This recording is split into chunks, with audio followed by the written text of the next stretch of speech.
Hello po Sir Arcasim 26. So ito po sir yung ating order na sewing machine po sir.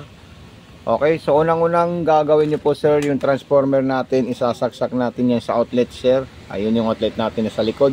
Then itong wire natin sir, dito natin siya isasaksak sir. Bawal po natin ito isaksak ng direkta kasi masisira po yung makina natin sir Arcasim. Okay. Then yung paglalagay po natin ng sinulid sa itaas sir, so meron po tayong lagayan dito sa itaas. Ayan po siya sir, ayan. Kikita nyo po siya yung arrow. Papunta na po dito. Sundan nyo lang po yung mga ganito. Step by step po niya sir. Ayan, nakikita nyo po siya.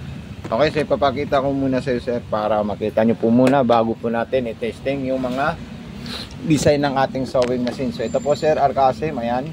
Step 1. Then sumunod po dito po sir. Ayan. Ayan. Then step 2 na po tayo. Pababa na po tayo sa ating sinulid sir. Ayan. Then yung pressure put natin sir, kailangan nakataas po yan para mag-open po yung tension natin dito sir. Ayan. Okay. Pag nakasarado kasi yan at nakababa yung tension natin, hindi po siya may ipit na katulad nito. Ayan o. Ang luwag po niya sir o. Pero pag nakataas po yan, yung tension natin, bubuka siya ng maliit tapos papasok yung sinulid natin. Ayan, ganyan po siya. Kumbaga, malambot at dire-diretso po yung pagpasok natin ng sinulid. Ayan, then diretso natin dito sir. Saka yung doon po yung pinakamalit na spring po doon sir. Ayun, no? Ayan po siya sir, pinakamalit na spring niya po nandito po sir. Okay, then butas na po ng karayom. Ayan. So wag nyo po ako kalimutan i-PM sir Arcasim sa ating FB page sa Mato Sewing Machine Vlog. Yun po yung FB page natin. At pa-subscribe din po yung ating YouTube channel sa Mato Sewing Machines. So ayan po sir. Then dito naman po sir sa ilalim, mayroon po tayong itikita dito na isa para sa bobbing. Then isusum natin yan. Ayan. Then pwede nyo po ito i-press para ma-open po yung fiber plastic natin na takip. Ayan. So ito po siya sir. So malit lang po yung ating sinulid. So gusto ko i-refill natin siya at lagyan po natin siya ng sinulid. Ayan. So dito po tayo sir, magpupundo ng sinulid. Ayan. Then kuha tayo ng sinulid natin sir na white. Ito po siya. Ayan, at itong sinulid natin, itatali natin ito sir dito. Ayan. Ilay natin to para wala nang sagabal na sinulid. Ayan. Then ito, tatanggalin nyo po sa Sir Arcasim. Ayan. Then itatali natin ito sir. Ayan. Then itulak natin dito. Ayan. Then pipindutin natin ito sir Arcasim. Ayan. Uy. Okay, so tatanggalin muna natin yung sinulid natin sa ilalim. Bawal pala siya sir, ilagay itong sinulid dito sa itaas. Ayan. So ayan, ay nako. Ayan. Tatali natin ito ng maayos sir Arcasim. Ayan. Okay. So ayan. So ayan, ganyan lang po siya kadaling gamitin sir yung pagre-refill or pag-spoon thread. Ayan, tuloy-tuloy nyo lang po yan para mapuno at magkaroon ng loaded yung bobbing natin sir. Ayan. Ayan, depende na po sa iyo sir Arcasim kung gaano karami yung sinulid na ipopondo nyo po dito sa ating bobbing. Okay, so mamaya papatay natin yan para tanggalin natin siya at ilagay natin dito sa may bobbing natin.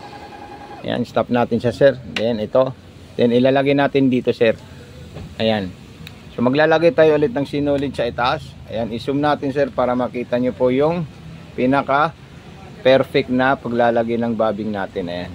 May maliit po na hiwa dito sir. Ito po yung itikita niya. Then ipapasok natin doon. Ayan. So ganyan lang po siya sir yung step sa ilalim paglalagay natin ng bobbing sir. Then sunod natin ito. Patuloy sinabi ko kailangan nakataas yung pressure put natin para maipit po dito yung sinulid natin. Kasi mayroon pong nangiipit dyan sir para hindi po magkaroon ng buhol-buhol yung tatahiin natin sa ilalim. So ayan po siya. Then dire-diretso po natin dito. At yung pinakamalit na itikita niya po doon. Ayun po siya. Ibaba natin ito sir. Then ipapasok natin ito sa automatic shooter thread. Pwede nyo rin po siya sir i-manual kung hindi nyo po siya kaya ilagay sa automatic shooter thread. Then sumunod dito sir, babayaan nyo po ito. Okay, dito ikutin natin ito. Itong hand wheel. Ito po siya sir. Ayan. Pag inikot natin yan, bababa yung karayom at kakainin niya po yung sinulid natin sa ilalim. Ayun po sila. Ayan. Pakita natin sa ulit sir. Ayan o.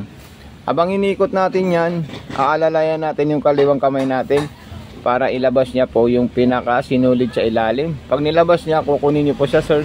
Then gagawin naman natin, sir, is maglalagay po tayo ng button holder. Ayan, ito yung pinaka ano dito, sir, pinaka magandang gagawin niyo po pag kayo po ay gagawa ng button holder. Ilalagay niyo po ito, sir, Arkasim. Ito, more on button holder lang to, sir. Depende na po sa'yo kung gaano kahaba, kalaki yung gagawin niyo pong button holder sa ating unit. Ayan. Then ito, lalagay po tayo ng tela. Di pagkatapos, maglalagay naman po tayo ulit ng tela para tayo po ay magburda, mag-embroidery at kung ano-ano po, sir Arkasim. Ayan. At huwag po kayo mag-alala dahil pwede po kayo tumawag sa akin, sir. Then ibababa po natin yung button holder guide natin. Nakapush po siya para ibaba natin siya, sir Arkasim. Okay? Then, ang gagawin natin, pipili po tayo ng button holder na gusto natin. Ito yung gusto natin, number 8. Then pwede po natin ito pindutin para umatras po siya at mabuo niya po yung button holder, sir. Ayan. So napaka-solid po siya, sir. Ayan. Okay. So itulak niya lang po siya pag umabot po siya sa pinakadulo. Ayan. Okay. Then antayin niyo lang po na matapos siya po yung button holder natin, sir. Ayan. So ayan po siya. Then itataas niyo po to, sir. Ayan. Then itaas niyo po ito ulit at ipakita natin yung ginawa po niyang button holder, sir. So ito po siya, sir. Depende po sa iyo yung haba at saka yung sizes ng button holder natin, sir Arkasim. Ayan. At kung mayroon po kayong katanungan at concern, pwede po kayo tumawag sa Facebook page natin sa Matter Sewing Machine Vlog. Ayan po siya, sir. Then tanggalin natin yan. Okay. Then ilalagay natin yung original pressure foot niya at mayroon pa po tayong extra dito na isa. Okay. Once na ito po ay masira, sir Arkasim, pwede niyo po ilipat yung another previous niya na pressure foot. Then isunod natin dito, sir, is ito po yung ating pressure foot, sir. Ayan. Then dito naman po yung ating freebies na original niya. So ito na po siya, sir. Mamimili po tayo ng mga gusto nating stitches. Let's say gusto po natin straight line, pipindutin natin yan. Pindutin natin yan, sir. Okay. So ayan po siya. Then pwede niyo po siya ilagay sa low speed. Ayan, then i-stop nyo po siya. At kung gusto nyo po malalayo, sir, ito po siya, sir. Pwede nyo po baguhin, pwede rin pong hindi. Okay? So, kailangan po, igaganito nyo lang po siya, sir. Ayan. Okay? So, ayan po siya. Distance po yan, sir. Ayan.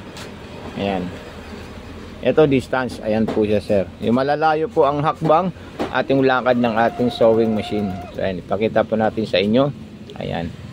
Ito, sobrang malalayo po siya, sir. At hindi po natin siya identity kung siya po ay natahi ng manipis or malalayo po, sir, dahil sobrang lalaki po ng lakad ng ating sewing machine. So ayan po siya, sir. Okay, so ilagay nyo lang po siya sa normal. Pwede po itong number 2. Ayan, so baguhin nyo lang po yan, sir, para makuha nyo po yung pinaka perfect na design ng ating sewing machine. So okay, sir Arkasim, so ito po yung sigsag natin, pipindutin natin yan. Ayan. So napakadali lang po siya gamitin, sir, dahil meron pong mga indicator na pipindutin natin para mabuo po natin yung gusto nating design. Opo. Halimbawa gusto po natin aging, so ito po yung pang aging nya. Then mamaya may tuturo natin sa inyo kung paano niyo po makukuha yung lahat ng gusto nyong design. Katulad ng pang letter, pang embroidery. Ayan, lahat po yan ipapaliwanag po natin sa ating video, sir Arkasim. Ayan. Okay, so ang gusto po natin, kukunin natin ito, yung mga nandito na pang embroidery po natin, sir Arkasim. So nakikita nyo po siya, naka direct po siya, sir. Okay, direct. Ibig sabihin, direct, yung ito lang po yung gagana dito. So para makuha natin siya, itong 1 to 59, so pipindutin natin ito. Magkakaroon po siya ng patterns. Yung patterns, ito na po siya mula dito sa 1 hanggang 59. Tapos ang gusto natin borda or embroidery yung 56. So itatype nyo lang po siya ng 56. So matic po siya, lalabas kahit dito po siya, sir, lalabas din po siya. Ayan. Okay, so wag po kayo mahihiya mag-message sa akin, sir, kung kayo po ay may katanungan sa ating video, sir. Ayan, so ang gagawin niya po yung butterfly number 56. Mamaya kunin natin yung 8-8 na design. Napakaganda rin po yan, sir. Ayan, antayin natin na lumabas po yung design niya na butterfly. Ayan, okay. So sir Arkasim, ayan po siya. Nakita nyo po siya, lumabas doon yung butterfly natin. Then isunod natin, sir Arkasim, itong 38. Ayan, 3 at saka 8. So Ano po yan, parang lubid at saka parang tali po siya na naka-indicate sa ating ano.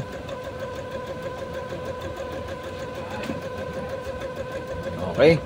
So ayan po siya Sir Arkasim ha. Any concern po, wag po kayo mahihiya mag-message sa akin. Ito po yung speed control natin. Ayan. Sobrang mabilis po yan at saka yung freebies natin. Okay, so mayroon po akong ilalagay dito na sticker para po ma-PM nyo ako sa ating personal Facebook page at TikTok at YouTube ko, Sir Arkasim. So ito, papakita po natin sa inyo yung ginawa po niyang design, Sir. Ayan. So napakaganda po sa Sir Arkasim. Ayan, napaka-solid oh. 8-8 po yan, Sir. Yan parang lubid. Ayan, napaka-perfect po siya. Basta pag meron po siyang makita po kayong tahi na pangit sa ilalim, so ibig sabihin hindi po naipit dito, Sir. Ayan. Yung tamang proseso na paglalagay natin ng sinulid, hindi po dito pumasok, Sir Arkasim. Ayan, okay Sir Arkasim, maraming salamat sa pag-avail sa ating shop sa TikTok, sa Mato Sewing Machine.